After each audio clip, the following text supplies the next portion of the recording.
They say death unites a family. However, I know that's not always the case. Sometimes death is just the beginning of the end, and the silence it leaves behind can be louder than any scream. In our family, it started with a house. Not a special one, just an old house on the outskirts of town. We, the 3 children, grew up in that place. We laughed until we cried, fought over trifles, and celebrated Christmas when the tree was aglow and the air was filled with the scent of gingerbread. That house was a witness to our lives. It was our fortress, our sanctuary from the outside world. And it was it turned out, that became the weapon that destroyed everything we held dear. He, our father, passed away quietly in his sleep. He didn't leave a will. We thought that didn't matter, since we were a family. We didn't have great wealth, no expensive things, no big business to fight over. There was only the house, which I thought we would simply share. But it turned out that his decision not to leave a will was not just carelessness, it was the beginning of the end. His wish for us to work it out ourselves forced us to reveal our true selves. All those unresolved grievances, forgotten quarrels, and hidden desires that we had accumulated over the years finally burst forth. I felt something invisible but very heavy hanging over our family, and I didn't know how to stop it. Just a week after the funeral, we, the 3 children, sat for the first time at the kitchen table where we used to gather every day. But instead of the warmth and support that once filled the air, I felt a coldness that permeated the room. We wanted to decide the fate of the house. I look at my family, at my brother Mark and my sister Sarah, and it hurt to see how they had already begun to diverge in their thoughts. Sarah, my younger sister, was always more emotional. She looked at us with tearful eyes and said, "I want to live here with my kids. This is our home." Her voice trembled, and I saw that for her, it wasn't just property. It was the heart of her childhood, a place where she wanted her children to feel what she had felt. Mark, my older brother, was different. He was a businessman, always pragmatic and direct. He shot back, "We're selling, dividing it by 3. It's fair." For him, this house was not a place of memory, but an asset to be liquidated. He wanted to get his share to invest in his business. He didn't understand Sarah's emotions. I sat in silence, feeling like I was between 2 fires, because I understood both of them were right, and both of them were wrong. Sarah was right that the house should keep its history, but Mark was right that he had a right to his share of the inheritance, which could secure him financially. We left without a decision, and I felt that it wasn't just a conflict, but a beginning of a war. We didn't talk, we delivered ultimatums. And the next day I found out that Mark had already called a lawyer to start the legal process.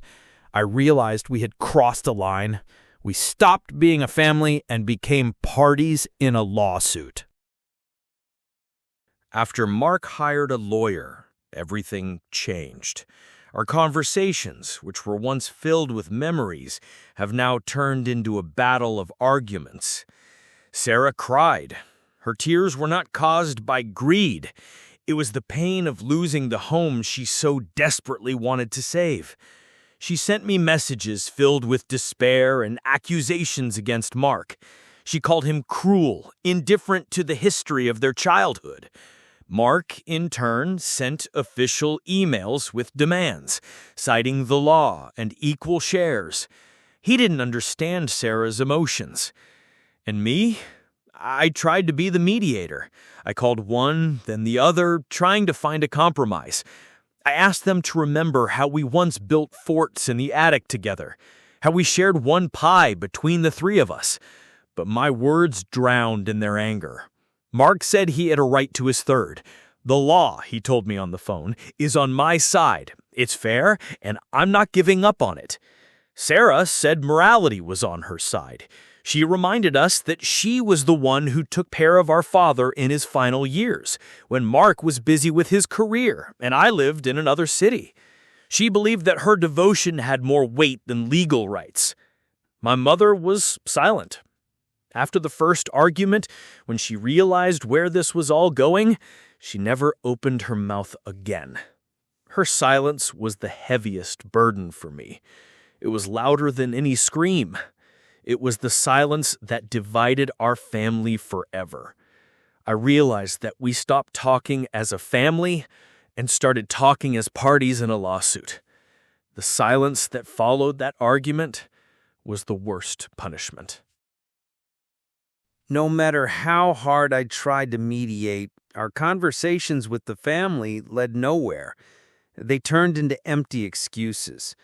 It became so unbearable that I preferred talking to a lawyer. We talked about our house, but not as a home. He spoke in terms that were foreign to me: intestate inheritance, first-in-line heirs, property division. From a legal perspective, it was simple. The house was to be divided equally among the 3 heirs. The law was simple, but life wasn't. None of us wanted to live together. The idea of sharing a space where every room reminded us of a happy past was unbearable. But we also couldn't sell the house because Sarah wouldn't agree. She considered it a betrayal. She said she would fight to the end for what she considered justice. Her stubbornness was her weakness, but also her strength. She was willing to defend her belief that the house should remain in the family until the very end. Mark, for his part, constantly pushed for a sale because he wanted to get his share. Our lawyer, an experienced attorney, talked about buyouts, judicial appraisals, and even the possibility of a forced sale. We discussed the house as if it were not a home, but just square footage on the real estate market. No one talked about memories, about how we hid in the closet from our mother so she wouldn't find us, about childhood, about love, about happiness.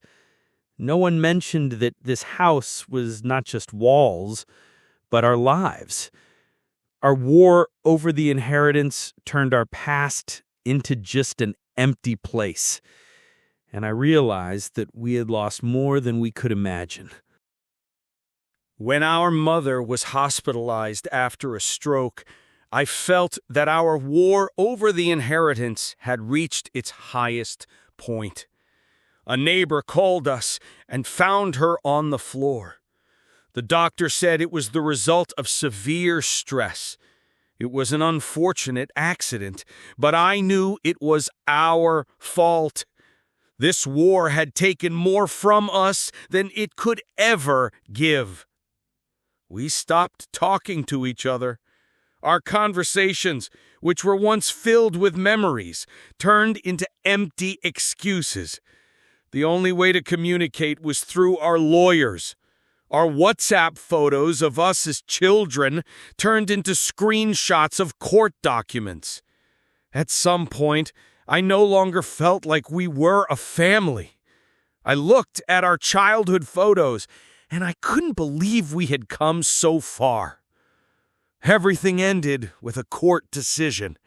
Our house, our castle, our memory, everything was put up for sale. It was our common defeat, not a victory. On the day we were supposed to sign everything, Mark didn't show up. He sent his lawyer. Sarah came, but she didn't say a word. Her face was wet with tears. She silently signed the documents and left. I stood by the gate and watched as the old furniture was being carried out, as our childhood was being carried away. I didn't know what to do, and I felt that I had lost not only a house, but my family as well. Several months have passed, but that day when our home was put up for sale is still vivid in my mind. Everything ended as it should have. We each got $42,000. That was our price. And each of us spent that money in our own way. Sarah bought a small apartment in a residential area because she couldn't live at home anymore. Mark, who was always pragmatic, bought a new car. And me, I saved the money because I didn't know how to spend what was left after the loss. I couldn't use that money because it was soaked with bitterness and disappointment. Sometimes I think, what if we had just sat down and talked? What if one of us had said, let's not talk about money, let's talk about memory? I so wanted to do it, but I couldn't. I was blind. I was naive. I thought our love was stronger than any quarrels. But I was wrong. I realized that love can destroy everything if it's not real. Now I know an inheritance doesn't necessarily unite, but we are the ones who decide whether it will be the beginning of a war or another story of love. I wanted our story to be about love, but it turned into a war, and I've come to terms with it. I realize that I can't change the past, but I can change my attitude towards it. And what about you? If tomorrow you are gone, a house will remain, but will your family remain?